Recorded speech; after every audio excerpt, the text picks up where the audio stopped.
So it's Roundup herbicide that's specially formulated for big jobs. That's the new one. On this one it says biodegradable.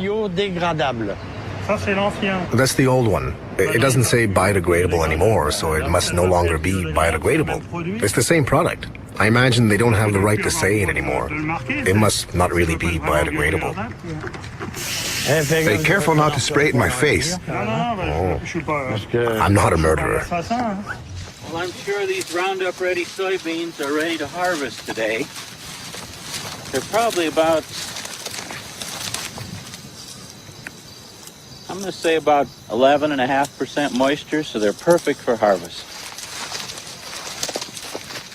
First heard about Roundup-ready soybeans in a farm magazine about 8 years ago, and it seemed like a neat innovation. The soybean has a protein genetically inserted into the plant, and its resistance of Roundup. The Roundup is sprayed on the plants.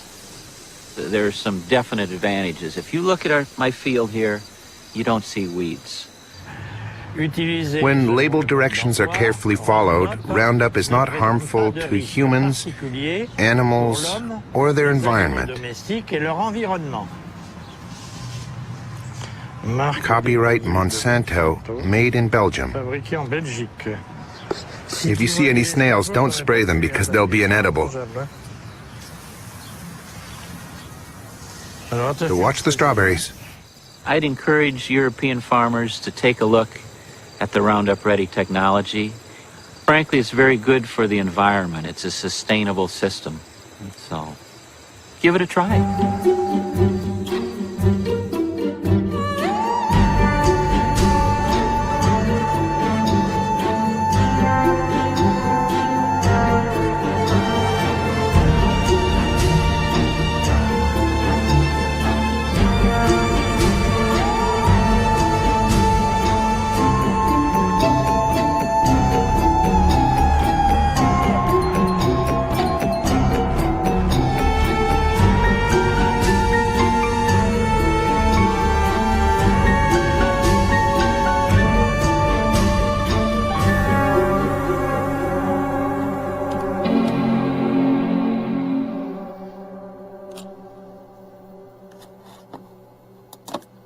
Monsanto.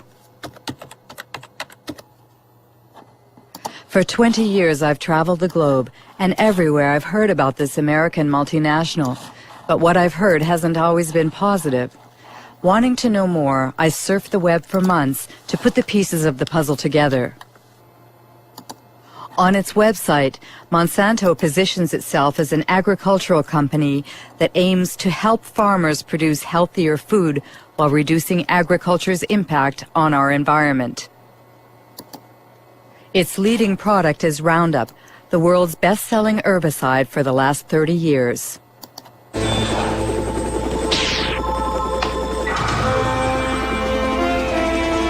One shot, all it takes for weeds, Roundup. Monsanto is also the world leader in biotechnology. 90% of the GMOs grown on the planet belong to them. Most of them have been genetically modified to resist the application of Roundup, like Roundup-ready soybeans.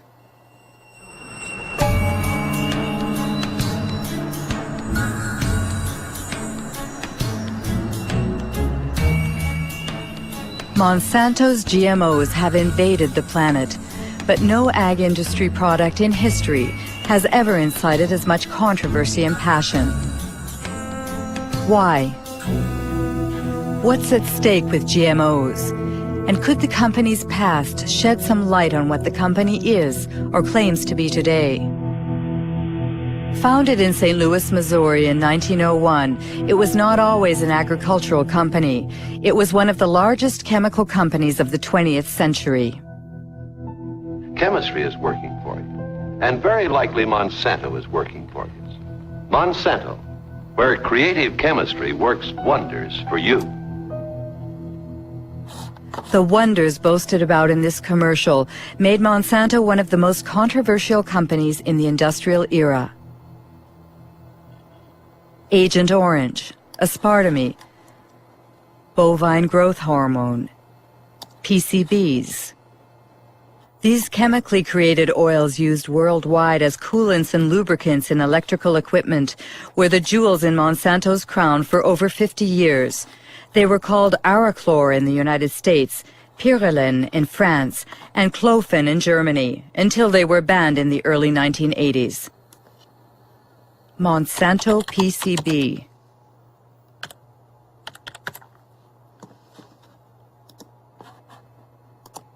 A Washington Post article from 2002. Monsanto hid decades of pollution. It happened in Anniston, Alabama.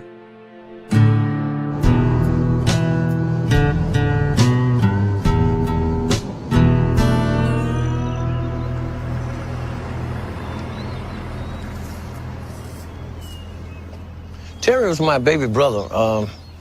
He died in 1971 from a cancer of the brains, or a tumor of the brains, cancer of the lungs, and hurries of the heart. He was 16. In the last 3 years, I have lost more friends. They died from illnesses, cancer, sugar diabetes, hepatitis, all these different ailments that comes with PCBs, and they have been related to PCB. This is Monsanto Road.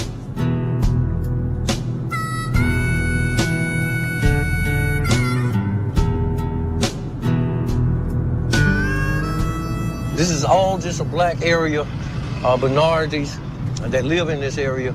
But every one of these homes was like contaminated. They just cleaned that yard up over there to the right about 6 months ago. These was all homes. These people lived here, and they had to move. The houses was torn down.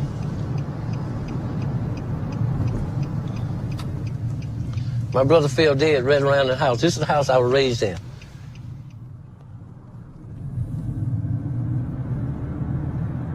See this grass right here? They buried PCBs over here. Monsanto got permission to bury PCBs in Anniston. And this is Snow Creek right here, where they put the cement in here. It comes from the plant discharging to PCBs all the way down through here. And it was poisoning. They never told anybody, but they told the state. The state didn't tell us.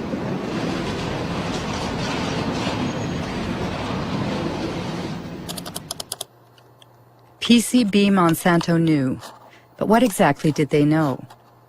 An environmental organization in Washington, D.C., headed by Ken Cook, has put internal Monsanto files online. Most of them are classified confidential.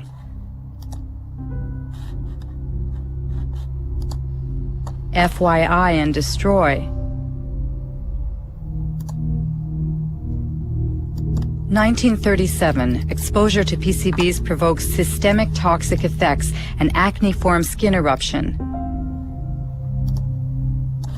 In 1961, 2 workers developed hepatitis symptoms after a pipe broke in a factory using PCBs. In 1966, Monsanto scientists placed fish in Snow Creek's water. All were dead in 3.5 minutes. Pollution, a letter addressed to sales executives in 1970. This is the one that really tells you the story. They're saying, we can't afford to lose $1 of business. Their neighbors in Anniston were not told about the poisoning that they were inflicting upon them because they didn't want to lose $1. It was only when lawyers went to court on behalf of people in Anniston and forced the company through the legal system to disclose these internal secret documents that we knew what they knew. They knew the truth from the very beginning. They lied about it. They hid the truth from their neighbors. They hid the truth, in many cases, from the government authorities. And when they did share information with government authorities that should have been acted upon, the government authorities, instead of siding with the people who were being poisoned, sided with the company. They sided with Monsanto. It was outrageous, absolutely unforgivable.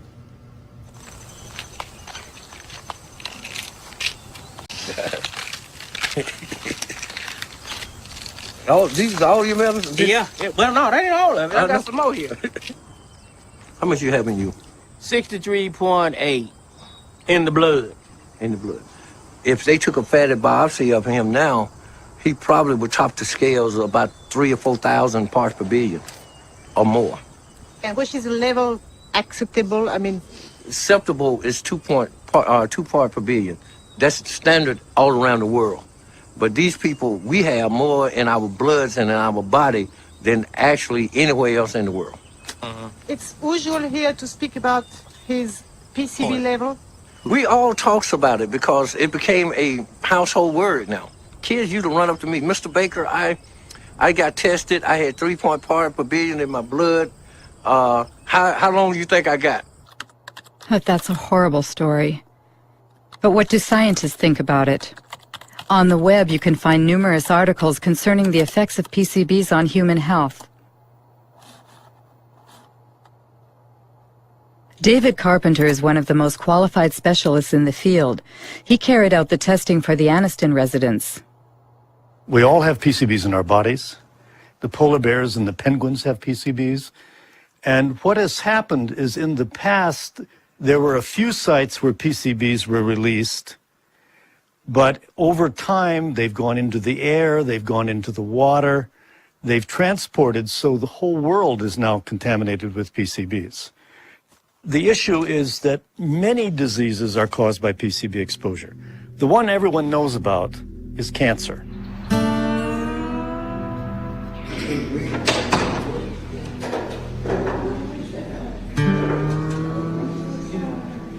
My test results stated that I had 202 parts per billion in my system. Women that get pregnant and have PCBs in their body will have a child with a reduced IQ. 29.6. PCBs cause reduced thyroid function. Over 1,800. PCBs interfere with sex hormones. I swear, just let me pass away. Pass away in peace. He's gonna pay, I said then. He is gonna pay for the way that he has done to us. In 2001, 20,000 Anniston residents filed 2 lawsuits against Monsanto. Monsanto and its subsidiary, Solutia, settled by paying $700 million to compensate the victims, to clean up the site, and to build a specialized hospital. But no Monsanto executive was ever sued. To do justice. Under American law, in most instances, it's very rare for executives or officials in these companies to be held criminally responsible. So we have the civil system, the civil courts. We make them pay. And the truth of the matter is, in most instances, the price these companies pay decades later is a fraction of their profits. And this is why it pays to keep these problems secret. And it makes you wonder what they might be keeping secret now. I have to say, we would never trust a company like Monsanto to tell the truth about a pollution problem or about a product. We would never trust them. Ken Cook says we would never trust a company like Monsanto. So what about Roundup, the world's favorite herbicide used by gardeners and farmers alike? What is it exactly? It's the brand name Monsanto gave to glyphosate, a so-called non-selective or total herbicide, because it destroys all plants. First sold in 1974, it owes its great success to Monsanto's unwavering claims that it is biodegradable and good for the environment. Voici Roundup, le premier désherbant biodégradable. Il détruit les mauvaises herbes de l'intérieur jusqu'aux racines et ne pollue ni la terre ni l'os de Rex. Roundup, le désherbant qui donne envie de désherber. Roundup biodegradable. Ken Cook was right. The company was found guilty of false advertising. Twice. The first time was in New York in 1996. And the second was in France just last year. The judges found that the wording biodegradable leaves the soil clean and respects the environment were false advertising. Especially since, according to tests performed by Monsanto itself, only 2% of the product had broken down after 28 days. That's why Monsanto recently removed the word biodegradable from its containers. But that's not all. Many scientific studies have shown that Roundup is highly toxic. For example, Roundup provokes cell division dysfunction, a study by Professor Robert Bellet.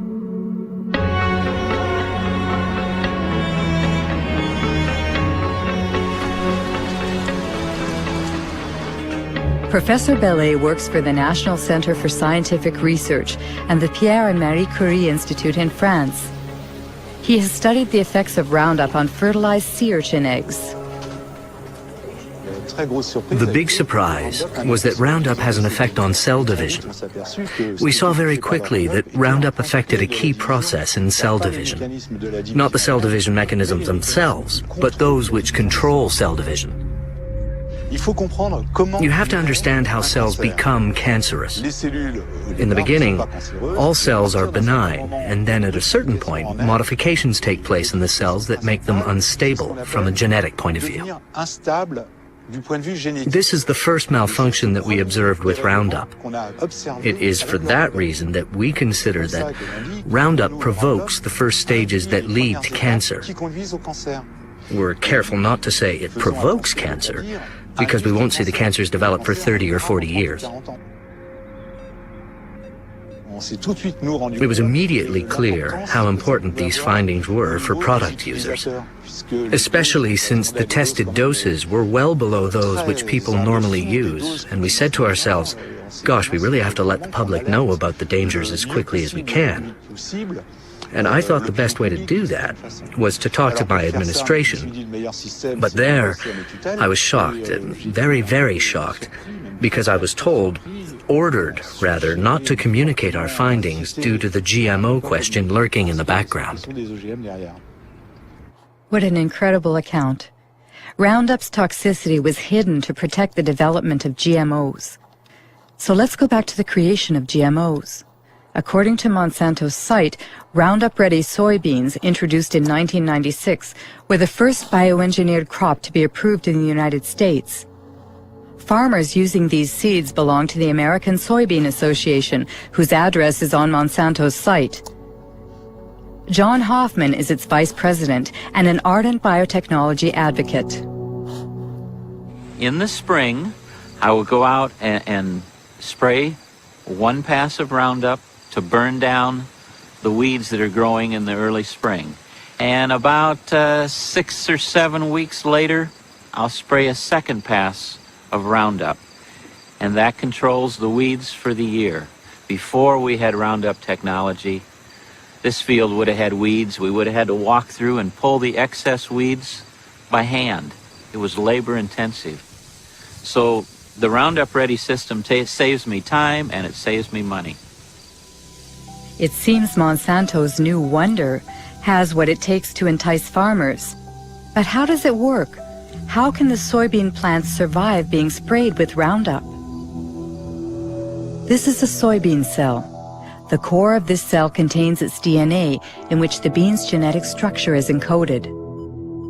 In order to create its GMOs, Monsanto breaks the species barrier using a Roundup-resistant gene harvested from a bacterium. This gene is placed on microscopic particles of gold, which are fired into the soybean cells with a gene gun. The gene penetrates the DNA and creates a protein, making the plant resistant to Roundup.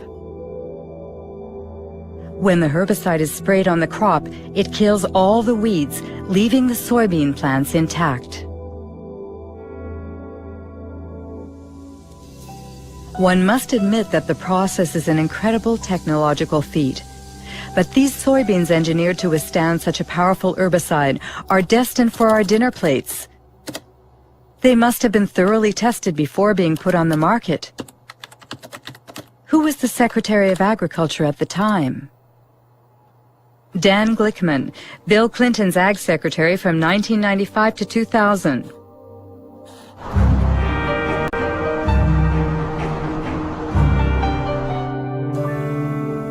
What I found in the early years I was involved in the regulation of biotechnology, that there was a general feeling in agribusiness and inside our government in the U.S. that if you weren't marching lockstep forward in favor of rapid approvals of biotech products, rapid approvals of GMO crops, then somehow you were anti-science and anti-progress.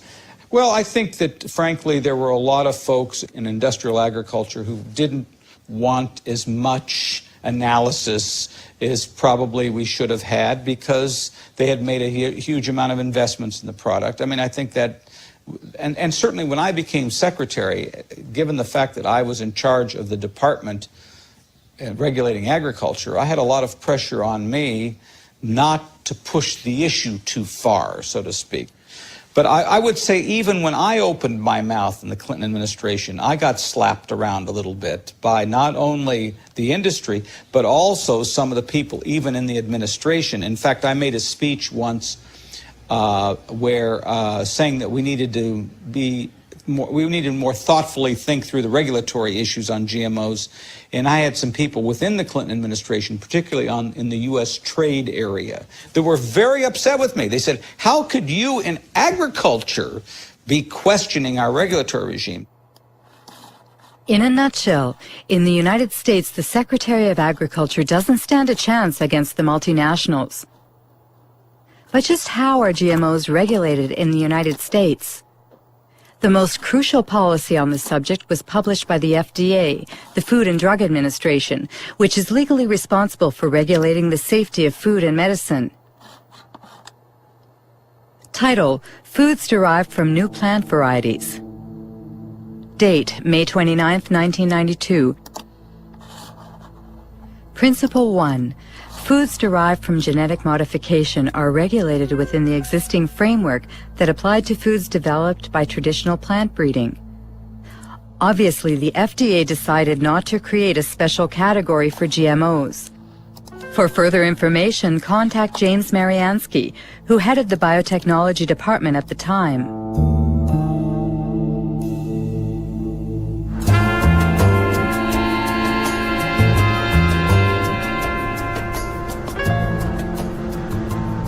Basically, the government had taken a decision that it would not create new laws, that it felt there were already sufficient laws in place that had enough authority for the agencies to deal with new technologies.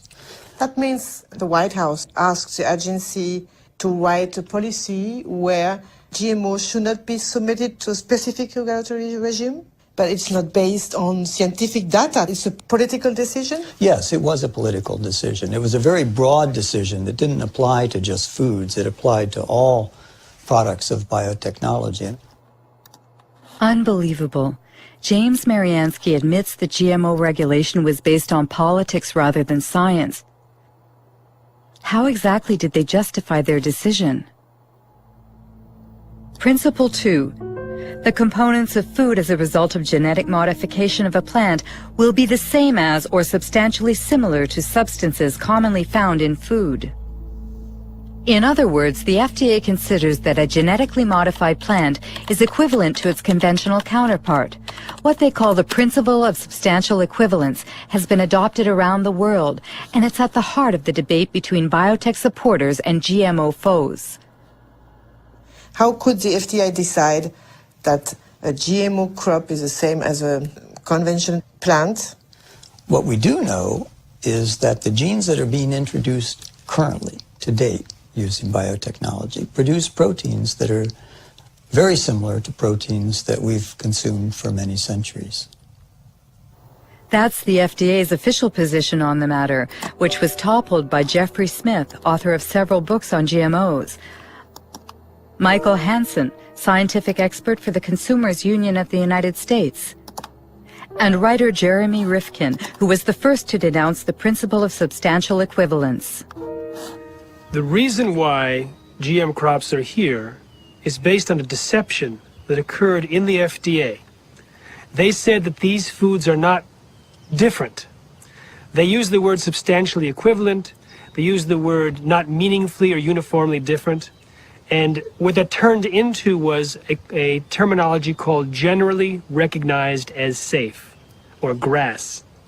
Typically, if something is to be considered generally recognized as safe, it needs lots of peer-reviewed published studies and an overwhelming consensus among the scientific community. With GM crops, they had neither. What FDA was saying was if you introduce a gene into a plant, that gene is DNA, and we've consumed DNA. We have a long history of consuming DNA, and we can establish that that is grass. We were trying to say that these things should be considered food additives. When you want to put a new coloring agent in a food, the tiniest bit of coloring agent or a preservative or some other tiny chemical, that's considered a food additive, and you have to go through all these procedures to show it's that it meets the criterion of reasonable certainty of no harm. But when you genetically engineer a food which can cause untold differences in that plant, they don't require anything. Here in Washington, if you were to have an evening and go out and get a drink at one of the local haunts where all the lobbyists hang out, everybody would laugh about this. They all know this was a joke, this substantial equivalency. This was simply a way to paper over the need for these companies, especially Monsanto, to move their products into the environment quickly with the least amount of government interference. And I should say they were very, very good at getting their interest expressed. I remember meetings that we had where the Monsanto scientists met with the FDA scientists, and they went through the kinds of modifications that they were making and how those were being done. And basically what they were also saying to FDA is, how will these products be regulated? I have never seen a situation where one company could have so much overwhelming influence at the highest levels of regulatory decision-making as the example of Monsanto with its GM food policy in the government. Exceptional news footage actually shows George Bush Sr. visiting Monsanto's research facility 9 years before Roundup-ready soybeans were first sold. What I'd like to do today is show you some of the steps we go through when we're moving genes from one organism into another. And you'll actually be doing the very little manipulations we do in the laboratory, where we take DNA, cut it apart, mix different pieces together, and then rejoin them, splice them back together. This tube contains DNA that was made from a bacterium. DNA would look the same whether it was from a plant or an animal. Oh, I see. And this will lead you to do what? To have a stronger plant, or a plant that's resists herbicide? In this case, it resists the herbicide. I see. We have a fabulous herbicide. This is a chemical that will... When George Bush Sr. toured the company's headquarters, he was Ronald Reagan's vice president, and deregulation was this Republican administration's watchword. The intention was to boost industry by eliminating what White House hardliners called bureaucratic hurdles, like health and environmental safety testing, which were Monsanto's key problems. We have before USDA right now a request to test this for the first time on a farm in Illinois this year. And Get hallucinating about it, we'll lose another year. Yes, we will. And then the expense goes out and nothing happens because you can't. Yeah, and I would say, quite frankly, we have no complaint about the way USDA is handling it. They're going through an orderly process. They're making sure that as they deal with these new things, they do them properly. And now, if we're waiting until September and we don't have our authorization, we may say something different. Call me. We're in a dereg In 1988, when George Bush Sr. was elected President of the United States, Dan Quayle became the new Vice President.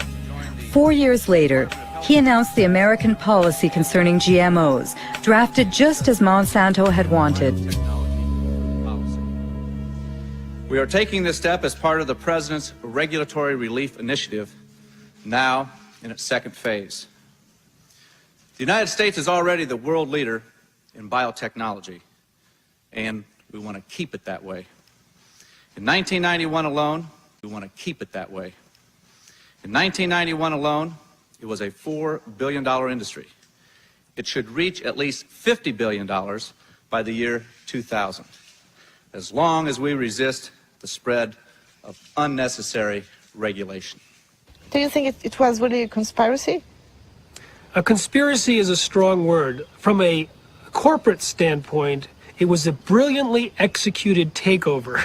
Early on, a gentleman by the name of Michael Taylor became the deputy administrator of the Food and Drug Administration right at the time that they were about to set out their policy. Who is Michael Taylor? On the internet, only a single image remains of the man who once wielded his power so discreetly. Today he heads a foundation called Resources for the Future.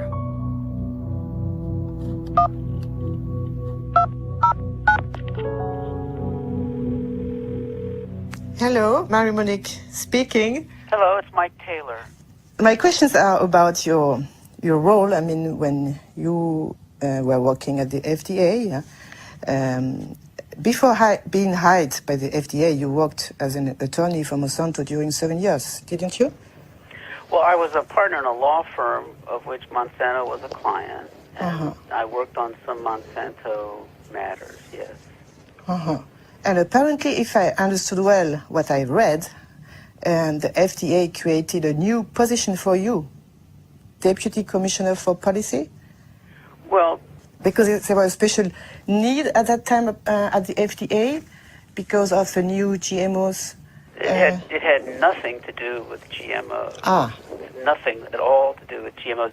I wasn't the author of these policies, but that's just false. He moved over to the FDA in July of 1991.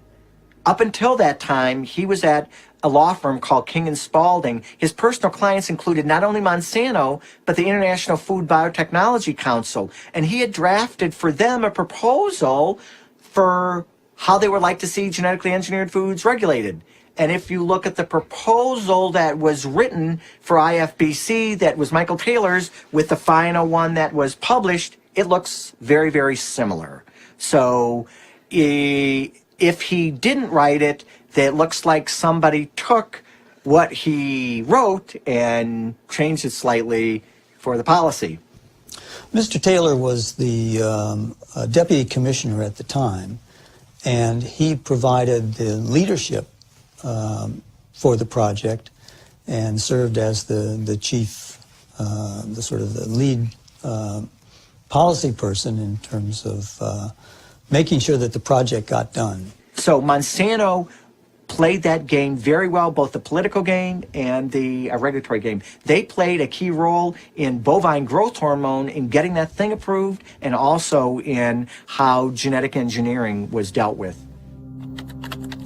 Michael Hansen has just mentioned bovine growth hormone. What's that? It's a transgenic hormone that's injected into cows, increasing dairy production by 20%. It would be an understatement to say that it had critics. The hormone threatens our health. Deadly poison. Manipulation. Called RBGH for recombinant bovine growth hormone, Monsanto began selling it to dairy farmers in 1994 under the brand name Posilac.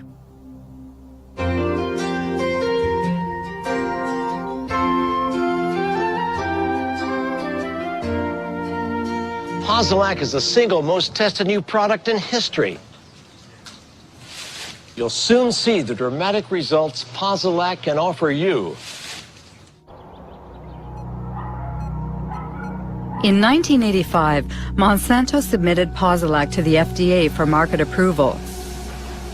The experts at the FDA's Center for Veterinary Medicine reviewed the studies that the company had carried out on experimental herds. At the FDA, the veterinarian in charge of reviewing the data was Richard Burrows.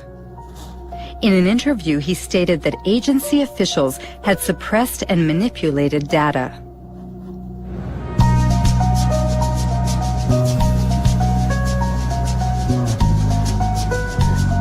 The data that they came in with lacked a lot of insight into the dairy industry. They didn't ask crucial questions about these diseases, and that is mastitis, which is infection of the mammary gland, and reproductive problems. So when the first data came in and that was missing, I said, all right, guys, you need to go back and get information.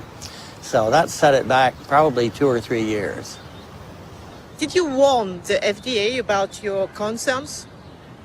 They pretty much just sidetracked me. They pulled in, my boss pulled in other people that were closer to him, and I saw less and less of the data. Even the things I had asked for to be done, I didn't, like the mastitis studies, I never really got to see a lot of that because they figured, well, if you're in the way, we'll get you out of the way. So they sidetracked me. Eventually I was fired. One day I was escorted to the door and told that was it. I was done. Have you been threatened?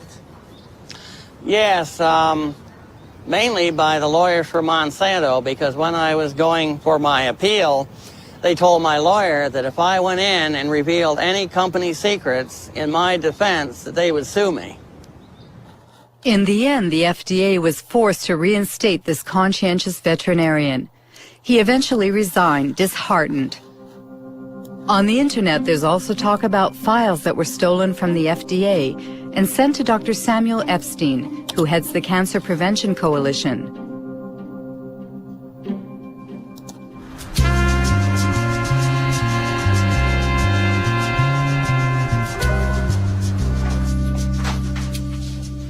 In 1990, Samuel Epstein published an article in The Milkweed, the standard for dairy reporting, edited by Pete Hardin. The scoop was based on the secret documents that the two men scrutinized. One morning, I came in, I think in October of that year, I came into my office and found a great big box of documents. And it came from Washington, but no indication as to who sent it. This was a box of files of all Monsanto records which had been submitted to the FDA on the veterinary tests in the preceding 6 years or so. Well, this was great fun.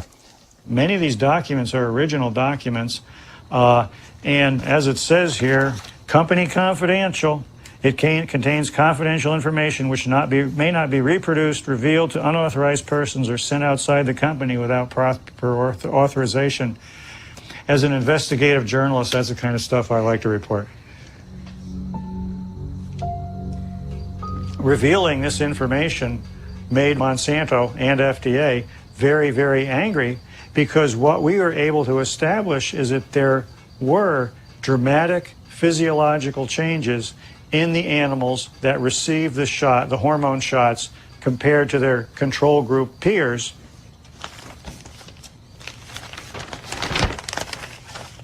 For example, we see the ovaries of the cows receiving the synthetic hormone in the different treatment groups were, for the right ovaries, 34% larger, 42% larger, and 44% larger. Elsewhere in the stolen files, it shows how there were severe problems with the reproduction of these treated animals. The data is conclusive. We provided the data, the raw data, and summary data, is peer-reviewed data not done by us, to support the submission. Every health authority who has looked at bovine somatotropin has found that it is completely safe for consumers. For Monsanto, the hormone is not only safe, it is actually beneficial for consumers. Because the chemical composition of the milk is not altered as a result of Posilac, the manufacturing and taste properties do not change. It's untrue or lie, whatever adjective you want to use. It's a very different product. It's a very, very different product in many, many ways.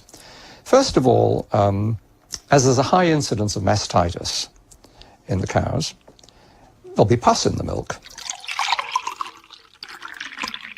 And then you'd find antibiotics given to the cows to treat the mastitis. So a wide range of antibiotics would be in the milk. Apart from that, and very, very importantly, very substantial increases in levels of IGF-1 or insulin-like growth factor 1. There have been a series of studies, somewhere in the region of 60, relating increased levels of IGF-1 and breast, colon, and prostate cancers. Absolutely incredible.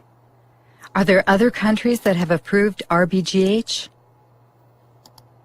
Apparently, the hormone was banned in Europe and Canada. Canada?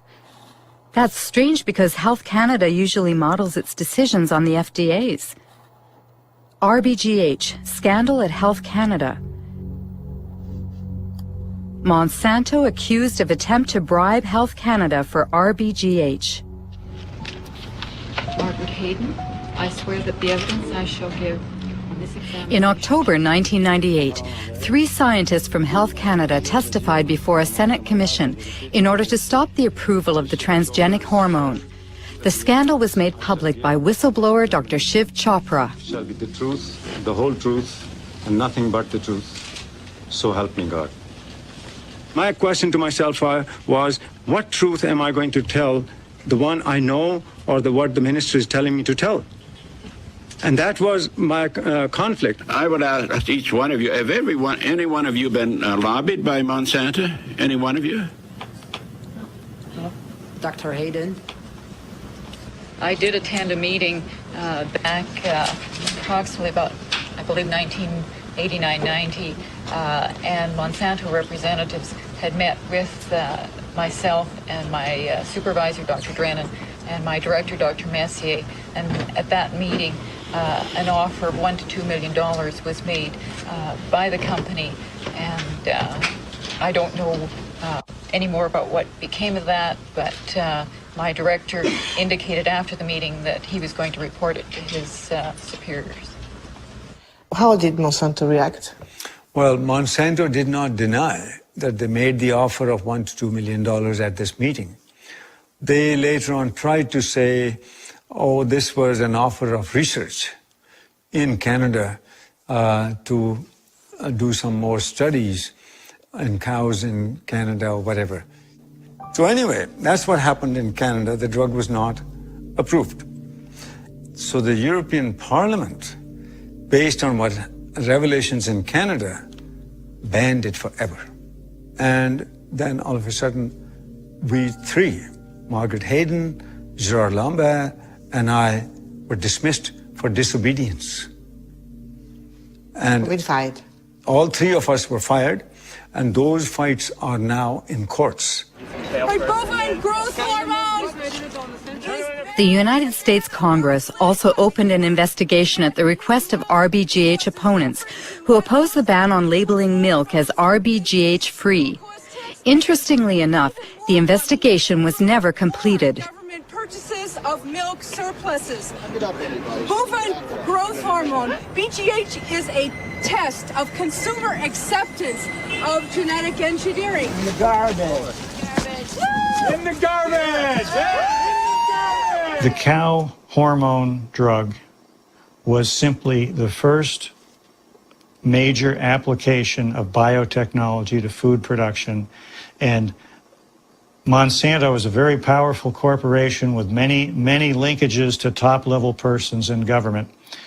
I think the prevailing ethic at the federal government was biotechnology is so important that we can't let a few little questions about cow safety or human safety get in the way. The reason the FDA approved it is it appeared to be that there was a lot of people that used to work had key positions that had worked for Monsanto, came over to the FDA and managed to get the FDA to approve it. It's revolving doors that move up. It's kind of like a double helix, a spiral. Revolving door? Yes, revolving door. The revolving door is not just in agriculture. It tends to be in many areas. Donald Rumsfeld was the CEO of Searle, which was a Monsanto subsidiary. The former U.S. Trade Ambassador, Mickey Cantor, ended up on Monsanto's board. Supreme Court Judge Clarence Thomas used to work for Monsanto. Monsanto revolving doors. The state of affairs in 1999 includes Linda Fisher moves from the Environmental Protection Agency to Monsanto, Michael Friedman from the FDA to Monsanto, Marcia Hale and Josh King from the White House to Monsanto, Margaret Miller from Monsanto to the FDA, William Ruckelshaus from the EPA to Monsanto, and let's not forget Michael Taylor, who who went back and forth several times. Once your mission carried out by the FDA, you became Monsanto's vice president for public policy. Right. So there is no conflict of interest for you. No, and again, the rules are the rules, and I played within the rules. I think in terms of public acceptance, it's been one blunder after another. If you're trying to have a strategy for having the public understand and accept the new technology, having the first application of it be related to milk, which we already have more than we need, it created, it helped create a climate of suspicion. I think the idea that companies are not required in every case of a GMO to submit the product to FDA, such as is required in Europe, I think that from a public confidence, public acceptance standpoint, that's not a sufficient system.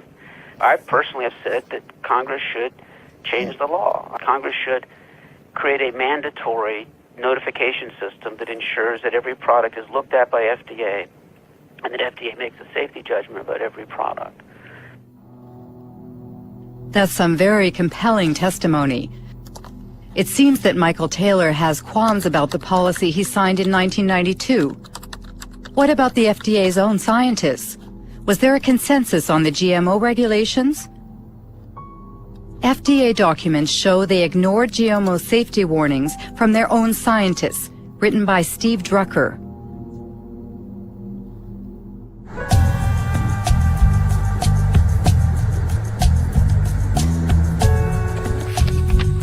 Lawyer Stephen Drucker represents a coalition of nonprofit associations.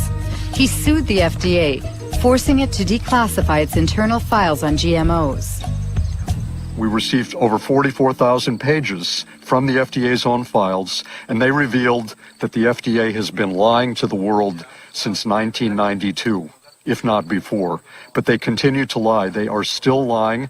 They claim that there's an overwhelming consensus in the scientific community that genetically engineered foods are as safe as their conventionally produced counterparts, and they claim that there has been sufficient data to back up this consensus. Both of those claims are blatant lies. There are several examples. For instance, Dr. Louis Priebel of the FDA's microbiology group wrote, quote, "There's a profound difference between the types of unexpected effects from traditional breeding and genetic engineering," unquote. Then Dr. Priebel added in his memo that some of the aspects of genetic engineering may be more hazardous. The concern expressed by the FDA's various scientific experts was so clear and unmistakable that the FDA official whose job it was to track and summarize the scientists' input, Dr. Linda Call, wrote a memo to the FDA biotechnology coordinator, Dr. James Mariansky. According to the internal FDA's files, which have been declassified now, there were many in-house critics, among the scientists of the FDA, about the proposed policy. I have, for instance, a memorandum sent to you by Linda Call. Right. She stated, "The processes of genetic engineering and traditional breeding are different. Traditional breeding are different, and according to the technical experts in the agency, they lead to different risks." Different risks. The point was that we had many people with many different views.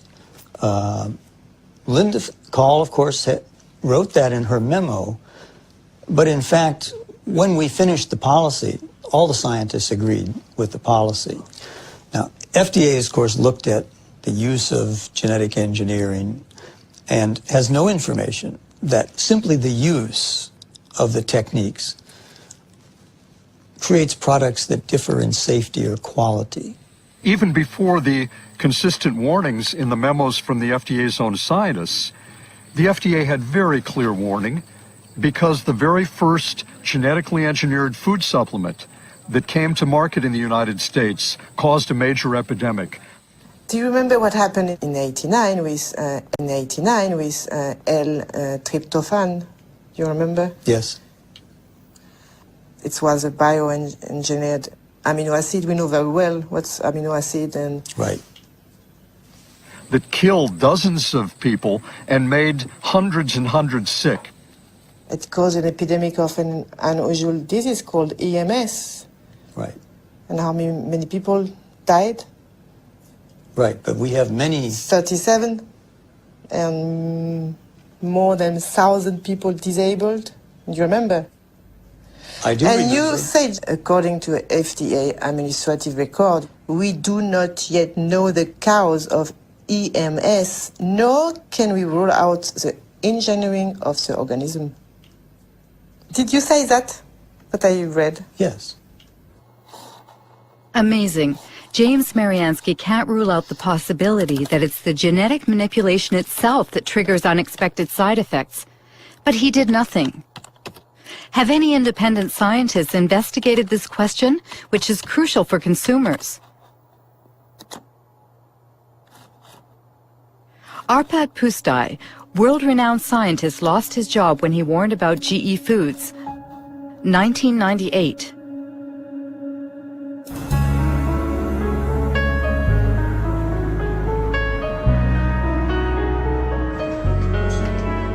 Arpad Pustai worked for the Rowett Institute in Scotland.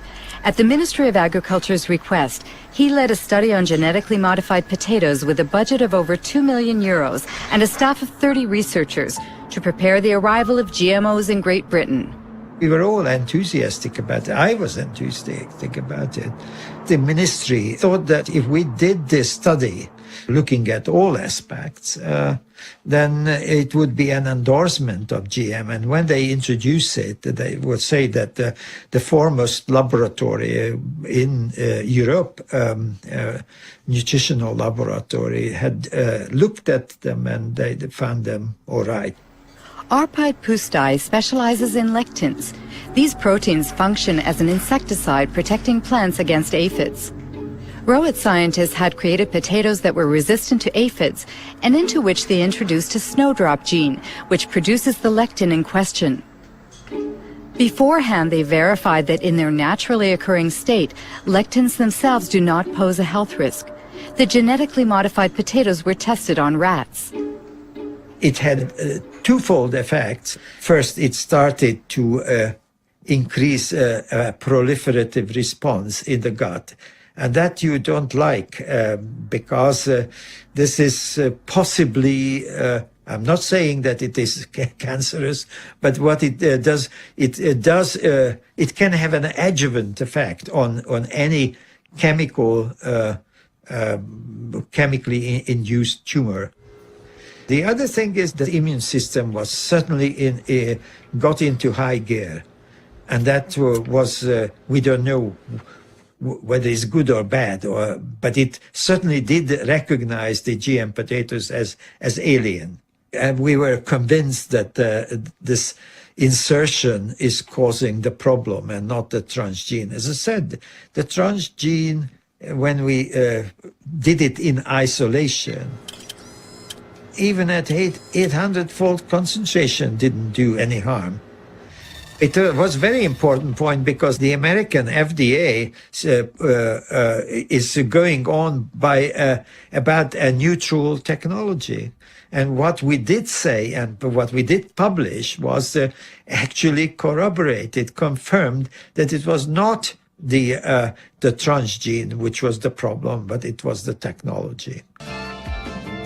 While the first shipments of genetically modified soybeans were arriving in Great Britain, Arpad Pustai's superiors authorized him to be interviewed by the BBC.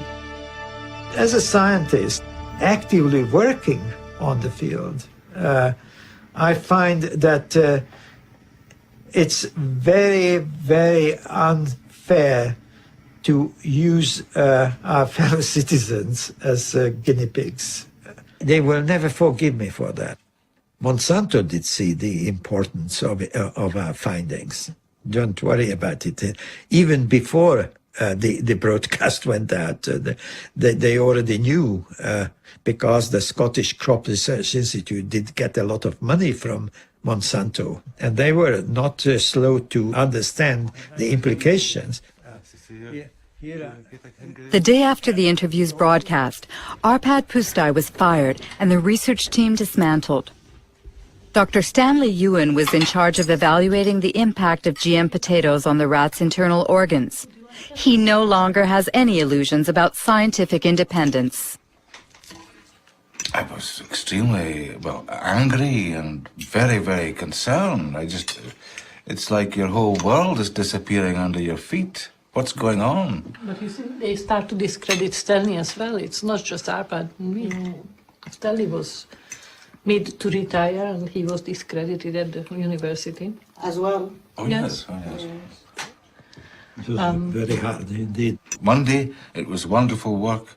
Tuesday, it was rubbished. I had one or two ideas of what was happening, but a very imprecise idea until 8 years ago, almost exactly, I was at a dinner dance. And next to me at the top table was someone from the Raud called Dutteroy, who happened to say, I said, isn't it awful what's happening to Arpad? Yes, he said, and did you not know that there were not one, but 2 phone calls from Downing Street to the director? And then, of course, I saw clearly what was happening, that this was something sort of supranational, if you like, some pressure being put on Tony Blair's office to stop this work because it was perceived by the Americans to be harming their industrial base, the biotech industry, in other words. The Arpad Pusztai scandal triggered a massive rejection of GMOs in Great Britain, led by Greenpeace. A year later, Robert Shapiro, Monsanto's CEO at the time, agreed to participate in a teleconference organized by the environmental organization. This is the only existing video footage of the former CEO.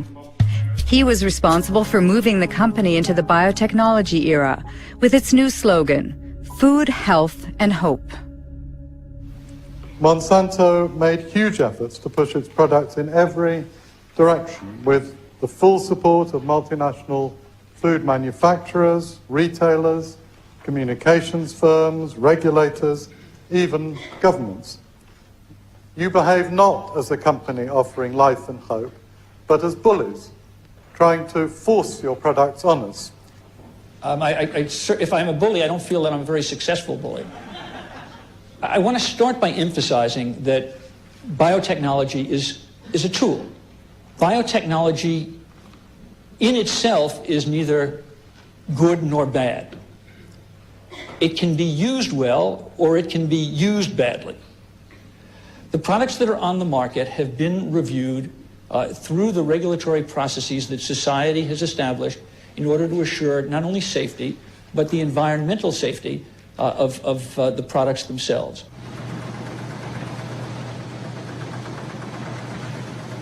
After 10 years on the market, Roundup Ready soybeans account for 90% of all the soybeans grown in the U.S. In fact, 70% of the food in American stores contains bioengineered elements. Unlike Europe, consumers cannot make an informed decision because GM labeling is forbidden, a direct consequence of the principle of substantial equivalence. I've got a soybean in my hand here, and I can eat this soybean. It's very safe, very safe. I think FDA is confident that the soybean, in terms of food safety, is as safe as other varieties of soybean. How is the FDA confident about that? It's based on all the data that the company provided to FDA that was reviewed by FDA scientists. And so it's not in the company's interest to try to design a study in some way that would mask results. How can James Mariansky be so sure? If I type in Monsanto falsified scientific studies, I get 174,000 hits. Among them, a report from the EPA of the United States. Monsanto accused of falsifying studies concerning the carcinogenicity of dioxin.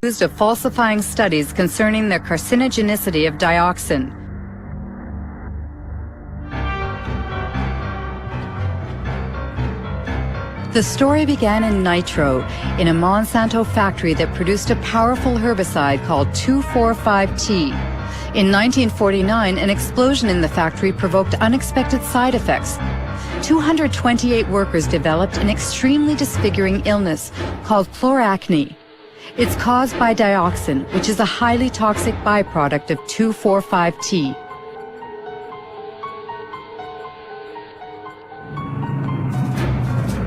(2,4,5-T) was the main ingredient in Agent Orange, the defoliant used by the U.S. Army during the Vietnam War.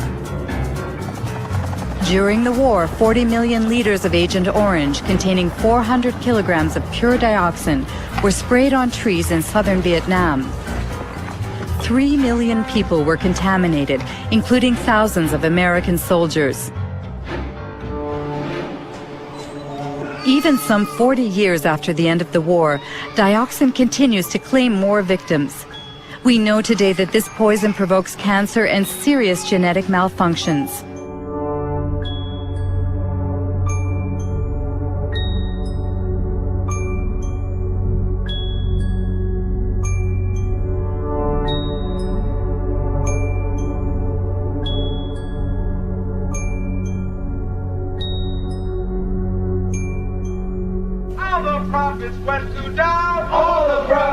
In 1978, while American Vietnam veterans were suing the makers of Agent Orange, Monsanto sponsored studies on the long-term effects of dioxin.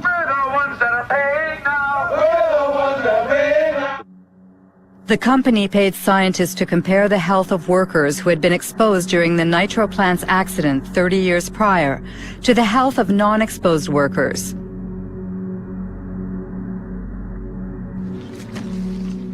There are two experts on the subject. William Sanjour, who led the Toxic Waste Division of the Environmental Protection Agency, and Gerson Smoger, a lawyer who represents Vietnam veterans. In 1990, Dr. Kay Jenkins, a colleague of mine at EPA, wrote a memorandum pointing out that allegations had been made that those studies, some of those studies that Monsanto had conducted were flawed. And if they were done correctly, would have reached just the opposite result of that Monsanto had. The Monsanto studies showed that dioxin was not a human carcinogen. That means they had the data first, and then they manipulated how they were going to look at that data to come up with the conclusion they want. It's absolutely, you never do a study that way, never. And they did it absolutely wrong, and they achieved what they wanted.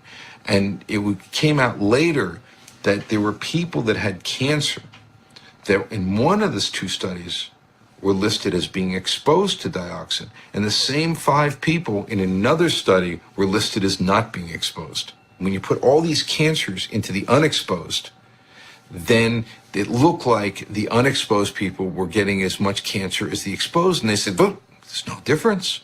See, they're the same.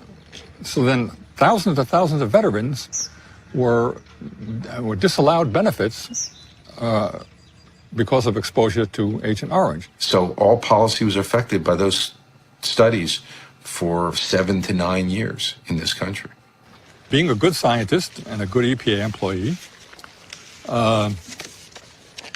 and someone, by the way, who's quite fearless, Kate Jenkins wrote a memorandum to the EPA Science Advisory Board asking them to review these 2 studies to see if they were correctly done. The fact is, there was no investigation of Monsanto. It didn't exist. Nobody investigated those studies. Nobody, period. What they investigated was Kate Jenkins, the whistleblower. They made her life a hell. They harassed her. They changed her jobs. They persecuted the poor woman. If you think of Monsanto today, they are telling that their GMOs, for instance, are sound and safe. Do you trust I wouldn't the believe company? a word that company says. Nothing. I might trust some independent source who investigated their claims, depending on who that independent source was and how good they are and how independent they are. Precisely. In order to prove the safety of Roundup Ready soybeans, Monsanto carried out a study which was published in 1996 in a well-respected scientific journal. The study was supposed to assess the effects of GM soybeans on animal health, specifically on rats. This study was thoroughly reviewed by both a Danish scientist, now deceased, and the Norwegian specialist Ian Prime. I'm afraid to say, value this study very poorly indeed. It's very disappointing, very disappointing. Especially because this paper sort of served as a basis for the whole principle of substantial equivalence. I can just cite, which is again a bit surprising, although the animal feeding studies provide some reassurance that no major changes occurred. Now, some reassurance, now that's not good enough. I want 100% reassurance, not just some reassurance. They talk, for example, about the, on page 723, except for the darker brown colour, livers appeared normal at necropsy. I mean, you can't do that without looking inside. You have to look at the content inside the liver, taking sections, showing under the microscope that there is no difference. They've used, for example, older rats. Obviously, again, if you want to avoid any problems, okay, use an adult. But if you want to see if any changes are evident, then you should use younger individuals, of course. In some ways, you can say it's bad science because a lot of the data that they should have shown isn't shown. But did you try, for instance, to get access to the raw data? I didn't. A colleague of mine did, and spent quite a frustrating length of time going through different offices and so on. But finally, the answer was the answer was no. If there was nothing to hide, then there should be no problem. You should be willing to distribute your material for anybody to work on. And when you keep it tight, then you suspect that there's why is this the case? One thing is sure. Thanks to this limited study, Monsanto's GMOs have inundated the world, principally in North and South America, Asia, and Australia. After only 10 years, transgenic crops now cover 250 million acres. 70% are Roundup resistant, and 30% have been genetically modified to produce an insecticide called Bt.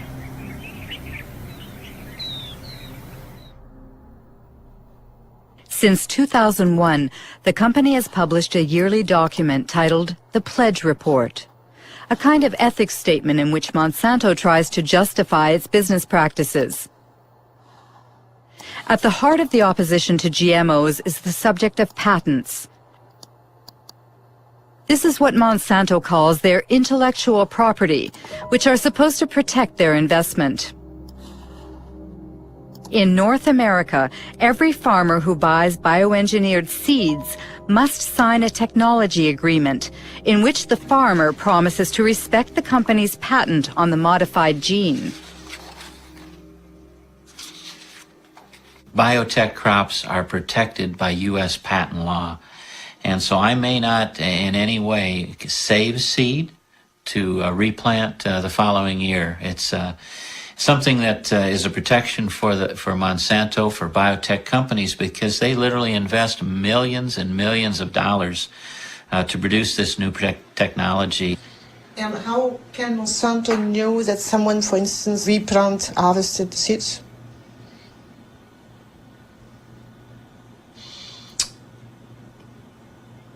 I'm not sure how to answer that. No, how they would know if someone replanted seed. That's a good question for Monsanto. The question is so touchy that Monsanto prefers to circumvent it by making glorious promises. In cases of unintended appearance of our proprietary varieties on a farmer's field, we will surely work to resolve the matter to the satisfaction of both the farmer and Monsanto.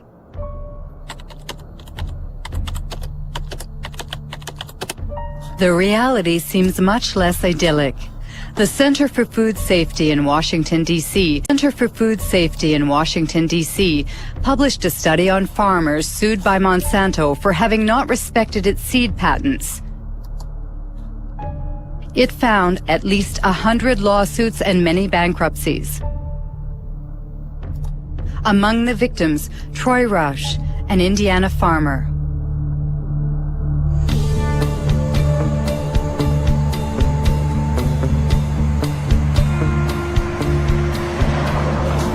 Our story starts back in 1999. A gentleman, and I use that term loosely, showed up at my mother and father's farm, and he claimed to be a private investigator hired by Monsanto. And he was out investigating farmers saving their own seed, and asked us, he'd come right out and ask us if we'd saved their seed. And we told him no, we had not, and offered up our herbicide purchases and seed purchases, all the receipts and everything. Told him where everything was purchased so he could go check it out for himself. He declined that offer. And what occurred is then they sued us. Monsanto filed a lawsuit against myself, my father, and my two brothers. And Monsanto presented us with documents that they claimed were samples taken from our farms. To obtain those samples, Monsanto had to have trespassed upon our land without our permission and stole those samples. That year, I recall we had 492 acres of Roundup Ready soybeans, and they were grown under contract for a company for seed. And the contract was very specific. It spelled out the specific fields, so it wasn't a problem in isolating those fields. Everybody knew it. And why did you settle out of court with Monsanto? Well, after 2.5 years of this, the family was just destroyed. The stress involved in this, I mean, they're in essence threatening 5 generations of work. And if they would to prevail in something like this, it's all gone. They take it all away. They take it all away. Good morning. Morning, sir. How are you this morning, Troy? I'm well. How are you, David? Still surviving? Good. Troy Roush and David Runyon grow conventional soybeans. They have been victims of the so-called gene police. Created by Monsanto to enforce its law in the fields, the gene police sow fear in rural America, where farmers denounce the totalitarian methods used in a GMO-dominated world. I have some pictures here for you, Troy, I'd like you to look at. Okay. Here's what I have done, Troy, to help prevent re-entry on my farm of anyone coming onto my farm. It was in July of 2003. And they came, it was the latter part of July, they came to my house. It was like 7 p.m. Who came? Monsanto employees. And they presented me a business card. And they asked me a few questions about the kind of soybeans I plant, the kind of corn I plant, where I market my crops. And so I said, okay, that's the end of the conversation. Yeah, patents have changed. They've changed everything. It revolves with a relationship of trust with neighbors. That is gone. Myself, I probably only have 2 farmers that I talk to that are close to me. Are they really afraid, the farmers? Of course they're afraid. You can't defend yourself against these people. They've created a little industry that serves no other purpose than to wreck farmers' lives. Of course they're afraid. Does it mean that you're afraid, for instance, that a neighbor can snitch on you? Yes. Yes? Yeah. Yes. All you have to do is dial 1-800. Dial 1-800 Monsanto. Or no, I'm sorry, 1-800 Roundup. I remember encouraging farmers to call this toll-free number and turn their neighbor in. And why does Monsanto do that? Well, the reason they do it is control. Seeds? Yeah. They want to control the seed. They want to own life. I mean, this is the building blocks of food we're talking about. They are in the process of owning food. All food.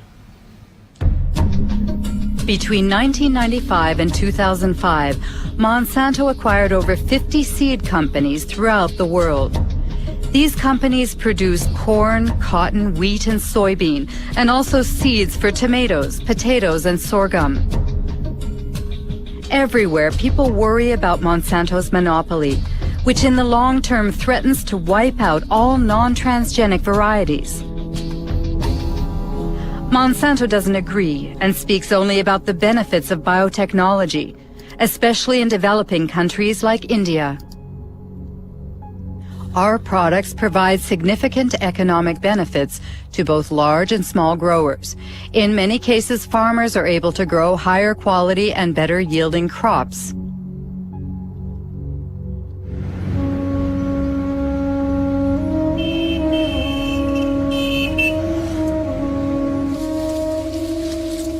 India is the world's third largest cotton producer. In 1999, Monsanto acquired Mahiko, the country's leading seed company. 2 years later, the Indian government authorized the sale of BT cotton under the brand name Ballguard. It is genetically modified to produce an insecticide which repels bollworms, a cotton parasite.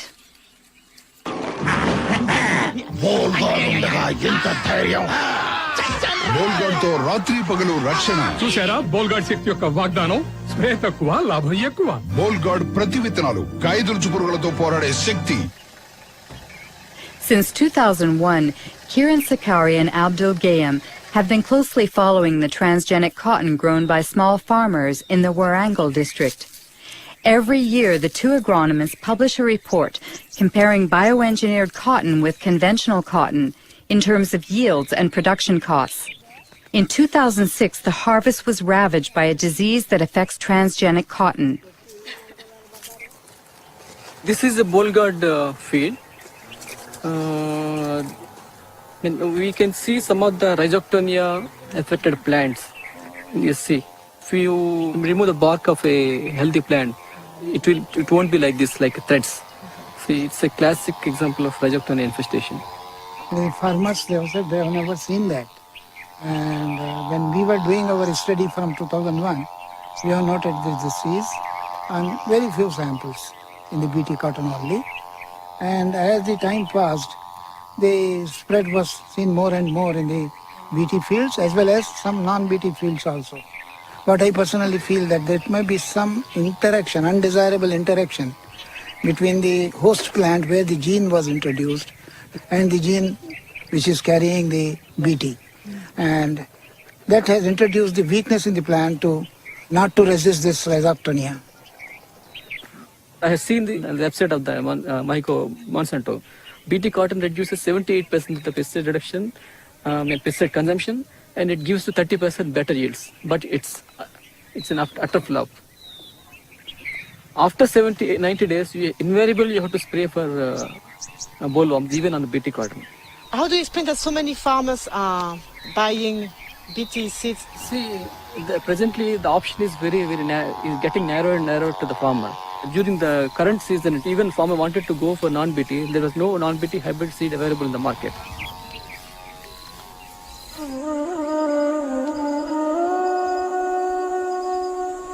Today in India, Monsanto controls nearly all of the cottonseed market, forcing the locals to buy its seeds at prices 4 times higher than conventional varieties. Small farmers must turn to moneylenders who charge high interest rates. If the harvest is poor, it means bankruptcy, a vicious circle which is decimating Indian villages.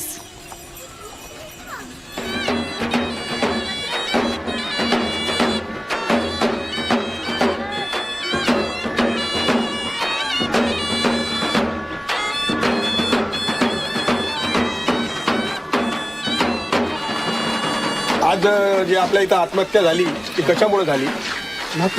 BT cotton. अजून काय कारण होतं? कर्जबाजारी. वय काय होतं? 25. हा, ही consumed pesticide 1 litre pesticide.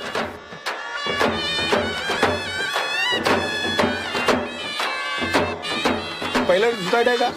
नाही. किती झालं?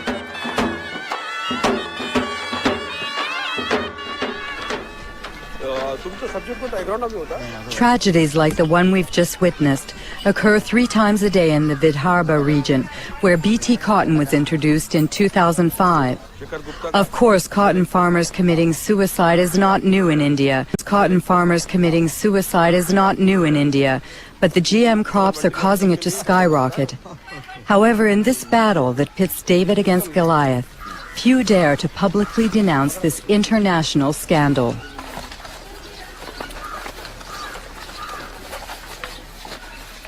This is Vidarbha's rice growing belt. So if you see, the minimum suicides are there. But this is the cotton growing area. The result of the BT cotton is the first year 600 suicides from June 2005 to June 2006. Second year, still today, within 6 months, 680 suicides. So it's a disaster. It's a complete disaster, yes. All these technologies, either it is GM or biotechnology, they're actually making the farmers completely dependent on the market. Because not only that you have to pay more for the seed procurement, but you have to fertilize it. And this very claim that no spraying is required, no pesticide required, is also false. When Monsanto claims in advertising that GM crops are adapted for small farmers, what do you think it's? Our experience shows that it is completely false. It's completely false. It's a lie.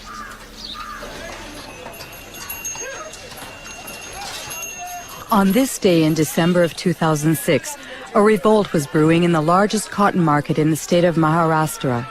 3 days later, riots broke out and dozens of small farmers, including Kishore Tiwari, were arrested. बहुत कम भाव में ले रहे माल और काश्तकार करके परेशान हो रहे. तुमचं किती आहे कर्ज? 32,000 rupees a day. तुमचं 60,000 rupees a day. तुमचं 50,000 rupees a day. 20,000 rupees a day. 50,000 rupees a day. 15,000 rupees a day. लोकांना बीटी लावायचं नाही पुढच्या हातवर. They don't want to go for the BT.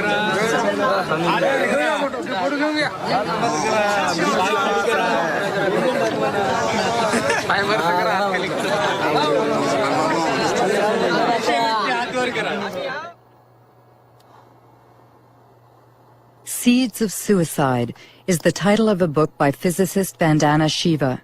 She won the Alternative Nobel Prize and heads the Navdana organization, which aims to conserve traditional seeds.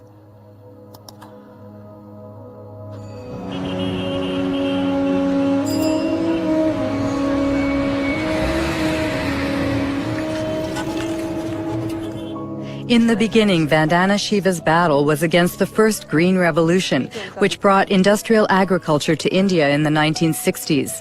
Today, she denounces what she calls the second Green Revolution, that of GMOs protected by patents. The difference is that the first Green Revolution was public sector driven. It was driven by government agencies. The government agencies control the research. In the case of the second Green Revolution, it is driven by Monsanto. It is a Monsanto-driven revolution. The second big difference is that the first Green Revolution did have a hidden objective of selling more chemicals. But its first objective was providing food. It was food security. And yes, they grew less pulses, they grew less oilseeds, but they did grow more rice and wheat. It fed people. The second Green Revolution has nothing to do with food security. It's not about food security. It is about returns to Monsanto's profits. That's all it is about. They've always said genetic engineering is the way to get to patenting, but patenting is the real aim. If you look at Monsanto's research agenda, they are testing at this point something like 20 crops with BT genes in them. There's nothing they're leaving untouched. The mustard, the okra, the brinjal, the rice, the cauliflower. Once they have established the norm that seed can be owned as their property, royalties can be collected, we will depend on them for every seed we grow, of every crop we grow. If they control seed, they control food, they know it, it's strategic, it's more powerful than bombs, it's more powerful than guns. This is the best way to control the populations of the world. Monsanto responds to Ms. Shiva's persuasive argument by brandishing its pledge: integrity, dialogue, transparency, and sharing. We want to participate constructively in the process by which societies around the world try to develop good answers to those questions. Are the products going to be safe for the environment? How are they going to affect biodiversity? How are they going to affect other plants and insects and birds? What about outcrossing of genes? What happens if genes do outcross into wild species? To me, that means, among other things, listening carefully and respectfully to all points of view. Despite Robert Shapiro's placid demeanor, he has just touched on a subject that greatly troubles GMO opponents, transgenic contamination, which Monsanto prefers to call an adventitious presence that's part of the natural order. According to a study led by Berkeley professor Dr. Ignacio Chapela, GMOs have already contaminated Mexican corn. But when the scientific journal Nature published the study's findings, it triggered a violent controversy.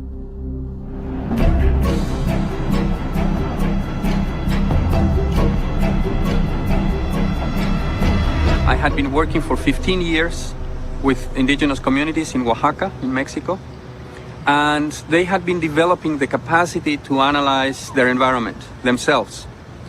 One of my students went to try and train people to detect transgenics. We brought with ourselves a positive control.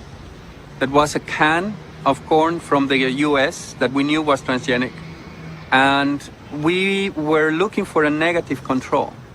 And we thought the best negative control is going to be corn from the local places, because we all believe that was the cleanest, the most well-preserved source of corn in the world. So the surprise came when we looked at these samples and we discovered that the samples that we all believed would be non-transgenic had already transgenic DNA within them.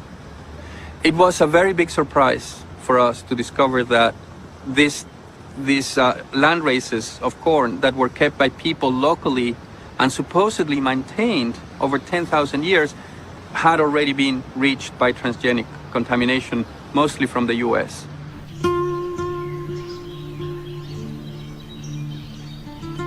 Mexico is the center of origin for corn. More than 150 local corn varieties can be found in just the southern region of Oaxaca. This extensive biodiversity is a treasure, the world's genetic reservoir of corn. Millions of Mexican farmers have maintained it for thousands of years. This corn is for the family? Yes, only for the family. We use it to make tortillas. This year is a good size, so we'll save it as seed for next year's planting. You don't buy your seeds? No. You exchange them? Yes, it's our ancient barter system.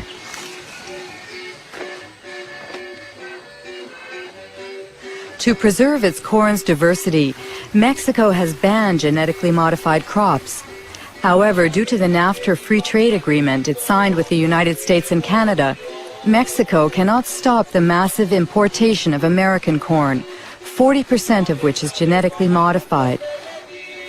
This industrial corn, as it's called in Mexico, is highly subsidized by the U.S. government.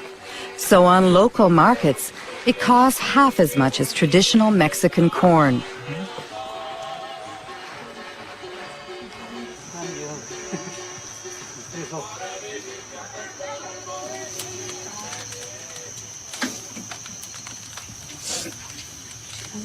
Do you always make your tortillas with local corn? Yes. It's natural and has a better yield. Also, it's more nourishing because it comes from pure soil.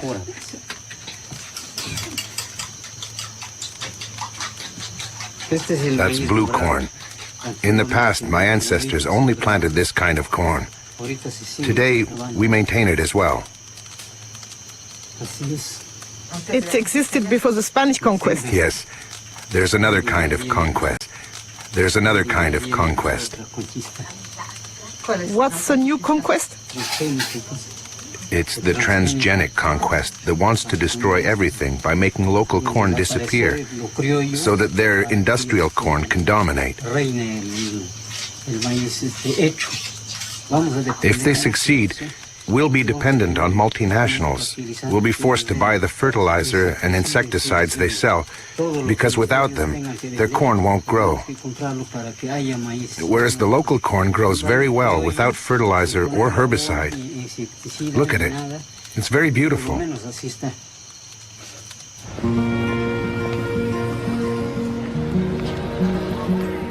Ignacio Chapela's article provoked a violent reaction in Mexico. Since then, the National Ecology Institute has confirmed the contamination of Mexican corn.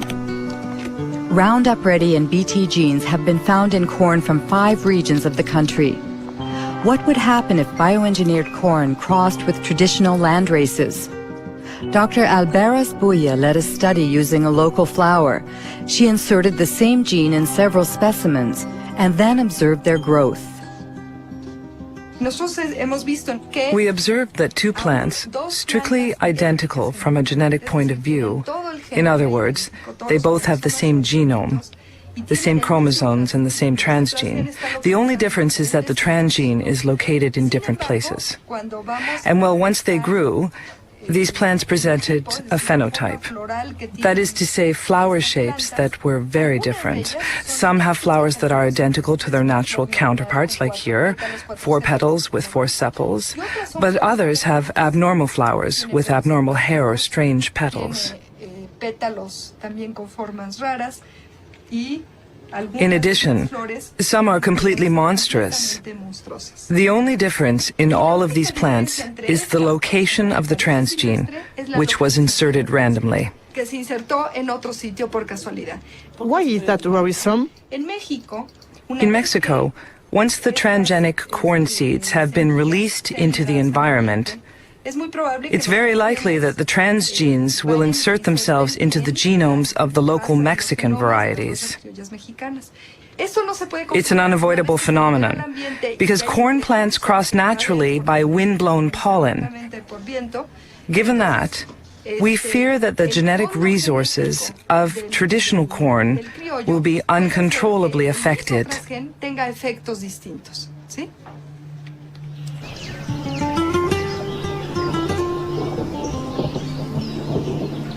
Buenos días, los seguimos invitando para que... Good morning. We invite you to attend a meeting about the new diseases which are infecting our corn because of transgenic contamination.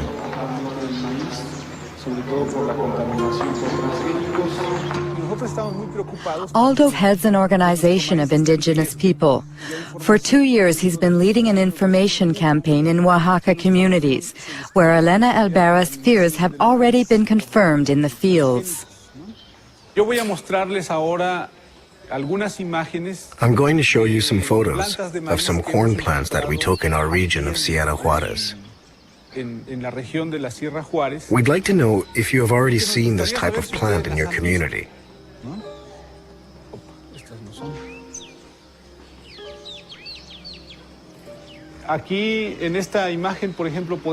You can see that some very strange things are going on. This plant, for example, has a branch here and another one there. Normally, a corn plant is not like that. There is always only 1 ear per leaf. But look here. There are 3 ears coming out of the same leaf. They are really monsters. We sent a plant sample to a biotech lab to see if maybe it contained genetically modified genes. Unfortunately, the test came out positive. Usually, we see these types of plants along the roadside or in people's yards. It's possible that people buy corn in the shop and they drop some kernels while walking. Some kernels germinate. This is how traditional corn became contaminated.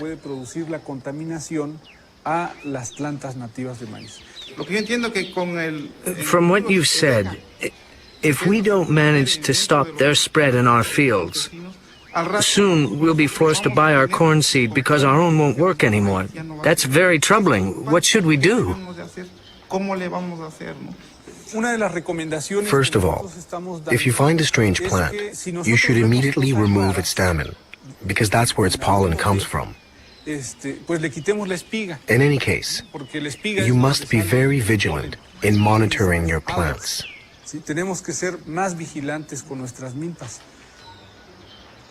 Don't you think it's Monsanto's strategy? What they couldn't achieve legally, they are trying to force through contamination? Yes, we end up wondering if the contamination wasn't intentional. If the center of origin of corn becomes contaminated, the rest of the planet could follow. Contamination only benefits multinationals like Monsanto. How did Monsanto react to Ignacia Chapella's study on Mexican corn contamination? Monsanto's Dirty Tricks campaign against fired Berkeley professor Ignacio Chapella. An article by Jonathan Matthews, who heads GM Watch, a GMO information service based in southern England.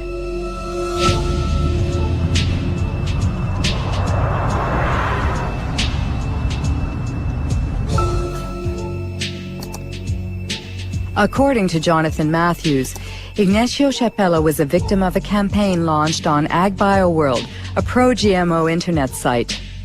On the eve of the article's publication in Nature, a certain Mary Murphy posted an email that AgBioWorld distributed to thousands of scientists around the world. She wrote, "Activists will certainly run wild with news that Mexican corn has been contaminated by genes from GM corn." The very next day, a certain Andora Smetacek posted a second email. "Activists first, scientists second." It's totally a smear campaign, and this is what happens over the first couple of days. You get Murphy and Smetacek coming in, then others come in and they say, we have to campaign on this, we have to inundate Nature, we have to go to the editor of the journal and we have to say this research isn't valid. Smetacek and Murphy, we'd been tracking them for some time and trying to work out who they were. In the case of Smetacek, we could look at the technical headers on the email. It says received from, and then we've got an internet protocol address. If we go off to a website registration site, now all we have to do is just to copy that IP address.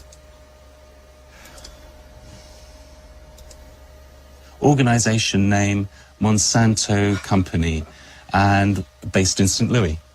Then Mary Murphy left behind details that enabled us to track who she was. So if we look here at the information that appeared, posted by Mary Murphy, and then we get the IP address bw6.bivwood.com. When we found that that was the original name of a PR agency called the Bivings Group, we quickly found out that on their client list was Monsanto, that this was an internet PR firm for Monsanto. That means fake scientists.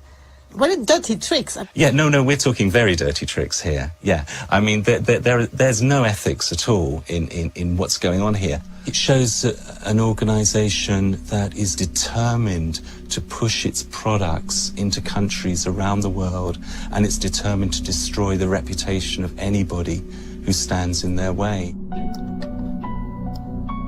Jonathan Matthews' accusations were covered in the British press, but Monsanto chose to ignore them.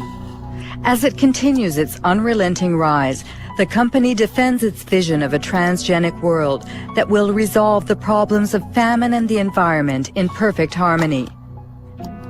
Practical experience clearly demonstrates that the coexistence of biotech, conventional, and organic systems is not only possible, but is peacefully occurring around the world.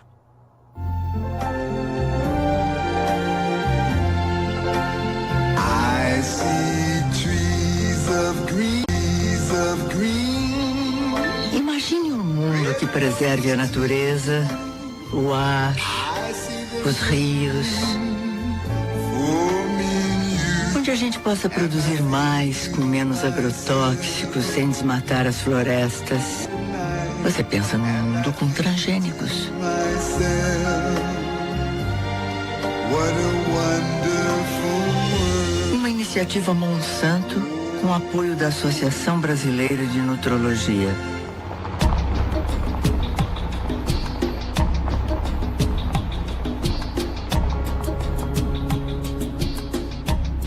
A transgenic world already exists in South America, where 100 million acres of Roundup-ready soybeans were planted in 2007. Their conquest started 10 years ago in Argentina, the only country to have officially authorized transgenic crops. Since then, GMOs have mysteriously spread to neighboring countries like Brazil and Paraguay seen here. In 2005, Paraguay finally legalized these smuggled crops to save their soybean exports to Europe, where labeling GMOs is obligatory. In reality, for the Ministry of Agriculture, the deed had already been done. We had to authorize GMO seeds because they had already entered our country in a, let's say, unorthodox way. Do you know how transgenic seeds entered the country? Through the black market or smuggling? We don't speak about the black market, but about the blank sack, because these are the seed sacks that have no official markings. Did Monsanto play a role in this seed contraband?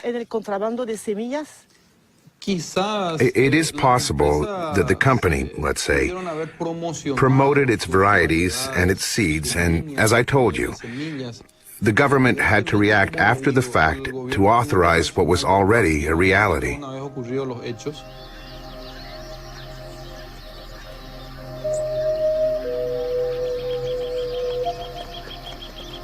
Whatever the origin, contraband has been profitable for Monsanto. As soon as the crops were legalized, the company obtained the right to collect royalties on each ton of soybeans the country produced. Just like in Brazil. Since then, there has been no let-up in Paraguay's deforestation and the expulsion of many small farmers who refuse to relinquish their small plots of land. Jorge Galeano leads a small farmers organization which is fighting against the progression of what he calls the green desert. What we have here is an example of a GM extension of soybeans. In fact, it's a monocrop that destroys everything in its path. Before here, there were fields containing everything that a family needed to live. Plants, trees, manioc, corn. Do you think that a GM crop can coexist with the crops of the small farmers? No, we are sure it can't. There are two incompatible models that can't coexist. It's a silent war that eliminates communities and families of small farmers. In addition, it destroys the biodiversity of the countryside. It brings death, poverty, and illness, as well as the destruction of the natural resources that help us live.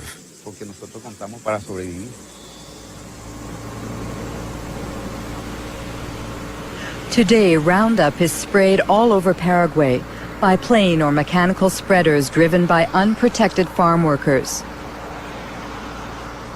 The herbicide is sprayed right up to people's front doors or near the subsistence crops of small farmers. Every year, crops are destroyed and thousands of people contaminated. Like this family, which is surrounded by Monsanto's GMOs. The parents are worried about their son Pedro because every day he has to cross the soybean fields to sell his mother's homemade corn tortillas.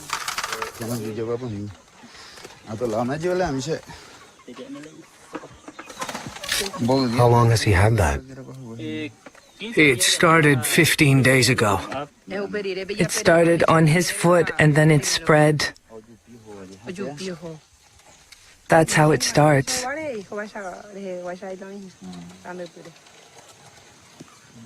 Does he have a headache?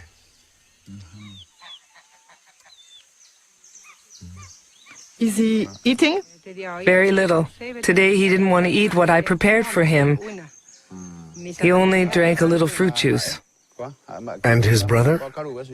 He eats better, but it's difficult.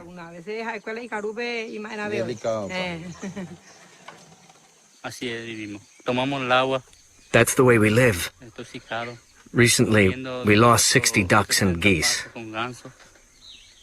They took a few steps, and then they fell down, dead as doornails. They spray deadly herbicide over there. And when it rains, the water streams down here, and since ducks live in water, that's the result.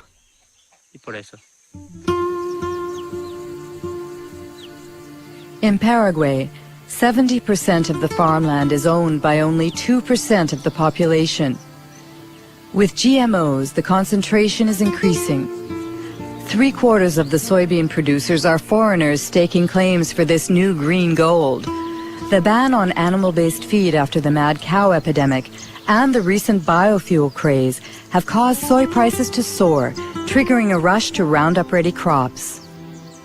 According to the last census in Paraguay, each year 100,000 people leave rural areas to live in urban slums. An estimated 70% flee Monsanto's genetically modified soybeans, which are destined to feed Europe's chickens, cows, and pigs. We are going to talk about the production model of GM soybeans promoted by Monsanto.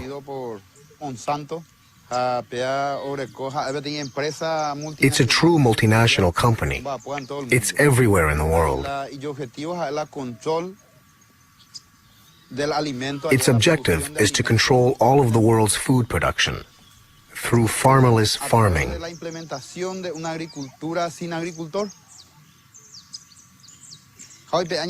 The result is that Monsanto is depriving us of our food sovereignty, of our ability to feed ourselves, without depending on anyone else.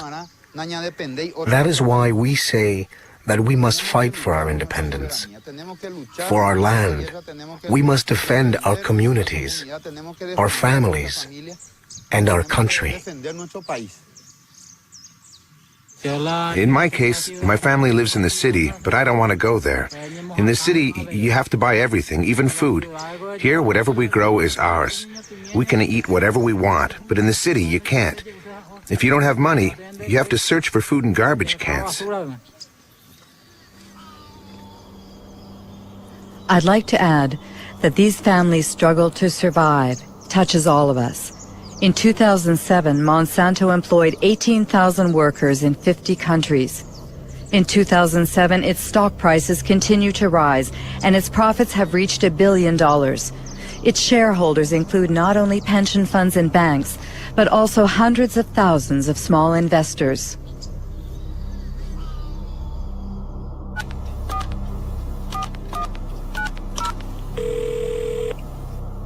Chris Horner.